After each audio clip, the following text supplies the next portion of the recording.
गरजेचे आहे आणि अशा लोकांना ते निवडून देणार आहेत असं ते बोलते आहेत. आपण मतदारापैकी ज्यांनी मतदान केलेलं आहे असं हां जी बेटा तुझं नाव काय? निहाल विलास साळकिले, वर्ग 6A. आणि तू मतदान केलेलं आहेस? सरांना दाखव सगळ्यांना. क्या बात आहे, सगळ्यांनी आपलं मतदान करायचं आहे. टाळ्या वाजवायच्यासाठी. तुम्हाला मतदान केलास मी हे विचारत नाही कारण मतदान हा गुन्हा नसतो. तुझ्या मते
कौन जीतेगा?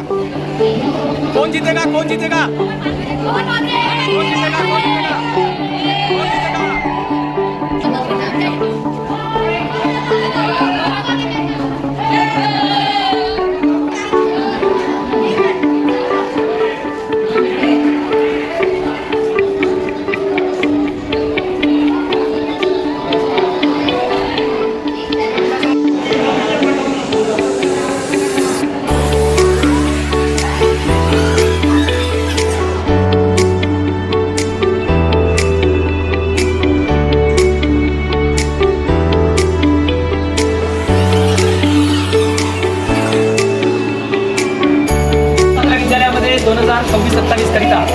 शालेय विद्यार्थी निवडणूक ही आयोजित करण्यात आलेली होती आणि त्यामध्ये सगळ्या मतदारांनी आपला मतदानाचा हक्क बजावलेला आहे.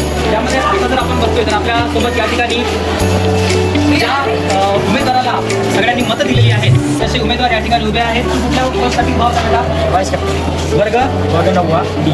आणि तू रे? मी वर्ग number A, vice captain. Vice captain या पदासाठी दोघे उभे होते. ही जी यावर्षी निवडणूक आपण आयोजित केलेली आहे काय बोलू शकतो त्याच्याबद्दल? ही जी निवडणुकीची पद्धत आपल्या शाळेमध्ये केलेली आहे ती खूप चांगल्या पद्धतीने केलेली आहे. अशी निवडणूक सर्व शाळेमध्ये केली पाहिजे आणि त्यांच्या शाळेसाठी कॅप्टन व वाईस कॅप्टन अशी निवडणूक केली पाहिजे. ती पद्धत खूप छान वाटली आणि आपल्या शाळेच्या मुलांना याच्यामुळे निवडणुकीच्या त्यांना देण्यात आला आहे म्हणून त्याची पद्धत आहे ती मला खूप आवडलेली आहे. तू काय सांगू शकशील की आपण वर्गात शिकतो त्यांच्यासारखा काहीतरी आपल्याला एक उपक्रम राबवलेला आहे? असं आपण पद्धत केल्यामुळे सर्वांना मतदान करण्याचा अधिकार आहे. सर्वजण करतात नाहीतर कुणी कुणी करत नाही. हा मतदान योग्य आहे. पण पेन्सिल होता. तुझं निवडणूक चिन्ह बल्ब होता. दोघांसाठी जो होता टाळ्या होत्या सगळ्यांनी.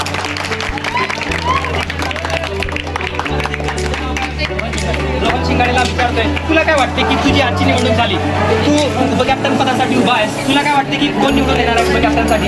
याची शक्यता मी सांगू नाही शकत कारण चारही मुले एकाच वर्गाचे असल्यामुळे म्हणजे ते चांगलेच कामं करतील अशी माझी इच्छा आहे आणि मी खूप चांगला होईल. क्या बात आहे. खूप खूप अभिनंदन तुला. काय वाटतं कोण दोन्ही पण ऑफलाईन क्लासचं पण शाळेची शिस्त आणि काहीतरी वेगळं करावं असं मला वाटतं. एकंदरीत दोघांचंही मत असं आहे की कोणी जरी निवडून आला तरी त्याने शाळेच्या विकासाबद्दल आपलं काम करायला पाहिजे. सगळ्या मतदारांचा पाठीशी घेऊन शाळेचा विकास हा मुद्दा घेऊन ते दोघेही या ठिकाणी निवडणूक उतरलेले आहेत. मला एक शेवटचा प्रश्न विचारायचा आहे की आपल्या शाळेचा विकास करण्यासाठी आपण शाळा नायक म्हणून पण उमेदवार उभा केलेले आहेत. तुम्हाला काय वाटतं की कोण शाळा कॅप्टन म्हणून निवडून येऊ शकतो? मी पण येऊ शकतो. शाळा कॅप्टन 11वीचा जो विद्यार्थी उभा आहे आपले सावरकरावचे श्रीकांत भाऊ. सावरकर हाऊसचे कृतांत हे निवडून येतील असं त्यांना वाटते. तुला काय मला वाटतं? पण वाटते कारण की तो अभ्यासात पण चांगला आहे आणि खेळामध्ये पण चांगला आहे. लिडरशिप आहे Leadership मध्ये त्याच्यामध्ये, आहे, क्वालिटी सर्व आहे. गोष्टीमध्ये चांगले आहेत ते पण. त्यांनी निवडून येऊ शकते असं वाटत आहे. एकंदरीत सगळं यांचं म्हणणं आहे उमेदवारांचं की श्रीकांत कुमासे हा ॲक्टिव्हिटीजमध्ये अभ्यासामध्ये आणि ऑलराऊंडर विद्यार्थी आहे. त्याच्यामुळे शाळेचा विकासासाठी धुरा त्याचं द्यायला हरकत नाही आहे आणि म्हणून दोघांचे मत आहे की कदाचित तो निवडून येणार आहे. बरं, आपण मतदारापैकी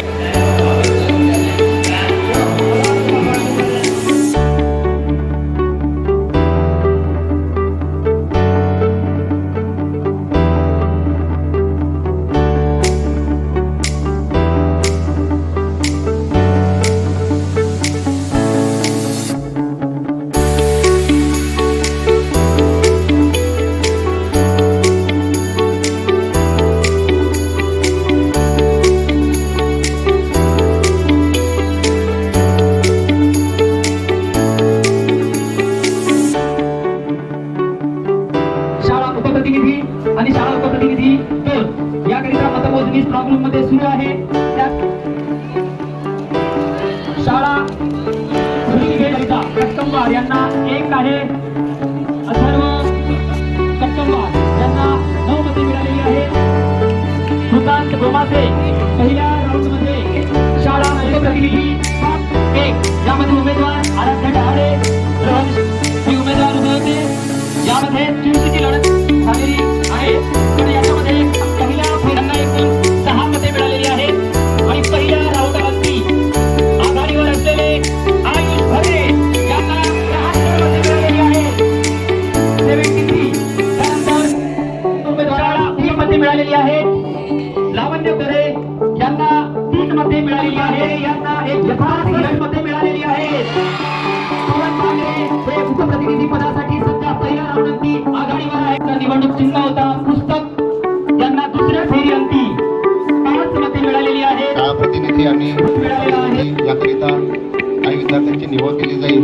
त्या सर्व विद्यार्थ्यांचं इथं जे आले आहेत आणि इथे समोर उभे आहेत त्या सर्व प्रतिनिधींचं मी सर्वात आधी कौतुक करतो आणि त्रिवार बाजू यांचं अभिनंदन सुद्धा करावं कारण यांनी आपल्या ह्या 550 विद्यार्थ्यांपैकी काही मोठे विद्यार्थी इथं आलेले आहेत. त्यांचं टाळ्या वाजवून स्वागत करावं. केलं आपण हे केलं त्याच्यात 1 मते मिळाले 82. ठीक आहे, ओके. त्याच्यानंतर लावण्य कोरे ची मताची बरोबर बेरीज केली तर त्याला मतं मिळाले 33 मत आहे. किती मते मिळाली एकूण 33. त्याच्यानंतर 1 2 3 123 आणि पवन बांगरे याला 6 फेरीचे 550 पैकी जवळजवळ आपण आता जे वोटर म्हणालो त्यांच्यापैकी याला टोटल मते मिळाली 294 आणि त्याच्यामुळं अर्थातच शाळा प्रतिनिधी 2 साठी आपला प्रतिनिधी आपण निवडलेला आहे तो म्हणजे पवन बांगरे. टाळ्या वाजवा थोड्या. त्याच्यापैकी मतं मिळाली 16. सगळ्यांनी टाळ्या वाजवा. किती मतं मिळाली 16 16. त्याच्यानंतर रोहन 48. त्याच्यानंतर आणि उत्थान खोब्रागडे याला मते मिळाली 107 107. त्याच्यामुळं शाळा प्रतिनिधी 1 मध्ये आपला विजयी उमेदवार आहे. त्याच्यात पवन गारे टोटल मते मिळाली 550 पैकी 47 47. त्याच्यानंतर मी प्रतिनिधी बनतोय म्हणून रिझल्ट काही असे ना त्याला मिळाली 13 मते एकूण मिळाली. त्याच्यानंतर अथर्व कटकंवार याला मिळाली एकूण मतं 130 मतं आणि त्याच्यानंतर चौथ्यावर 394 मते. त्याच्यामुळं आपला या वर्षीचा शाळा प्रतिनिधी तुमच्या मार्फतीने आमच्या मार्फतीने निवडलेला आपला उमेदवार आहे कॅन्डिडेट आहे कृतांत गोमासे. ठीक आहे, सगळ्यांचं अभिनंदन. ते तिन्ही लोक ज्या ज्या उमेदवारांची नावे घेतोय त्यांनी सगळ्या मतदार